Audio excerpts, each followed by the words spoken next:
Mecho museneta we county ya Nyamira umuske Okongo Mugeni nigo bono nere anyara kumochira chisera cy'umuske William Ruto echo bono chitaraba chigokonya abakenya korengana no muske Okongo nigo bono anyare guteba buna umurubiri osha oyobere gokoyeria abakenya bange gose gutabakonya nigo bonete gutuguterware nabo gokwirania umurubiri ori omukoro buna bono umurubiri o NHIF ori waboroki wase chiskuru edu afya nabo igo umurubiri ori gusira ngena chinga kichoko gongea murubiri olinda mama. SHA inafanya ama haifanyi?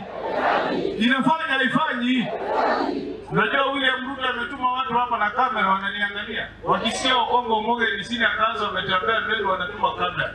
Kwa hivyo nikiuliza swali mnaniambia vizuri ndio nikirudi bunge nasema nilitembea Meru na Wameru waliniambia kwamba kuna shida ya SHA. Kule Kisii Rais ameamua kunyanyasa wanyonge. Anasema kwamba kama unataka SHA ikusaidie unalipa mwaka mzima. Hapo mmeambiwa mlipe mwaka mzima?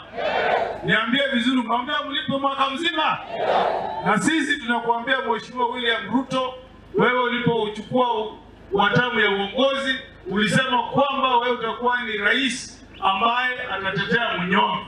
Lakini sasa umegeuka mnyonge, wewe SHA unalipa kila mwezi, lakini mnyonge unasema ati walipe mwaka mzima. Huyo ni mnyanyazi ama sio mnyanyazi? Nina imani kwamba tukimwambia kwamba akichukua uongozi, kitu ya kwanza ni kurudisha kitu inaitwa ile NHIF ya zamani, mtu analipa 500 kila mwezi. Mnaamini anaweza kubadilisha hiyo? Pili, tungetaka Mheshimiwa Rais ukichukua uongozi usitesa wamama hapa. Rudisha ile kitu inaitwa Linda na watoto wale wanaenda kule shule warudishiwe edu. Na bado wakulima nyinyi bado kuna sheria ilipitishwa, mbolea mnapata mpati. Iko mbolea mpati? Mnielezi vizuri. Mbolea iko ama hamna? Sisi kule Nyamira tunasikia kwa speech ya Mheshimiwa William Ruto, lakini mkulima hapati. Lakini mkifanya makosa kurudisha, Uhuru mwenyewe aliwaambia, na mimi wacha niwaambie leo. Kuna sheria ilipitishwa inaitwa housing levy.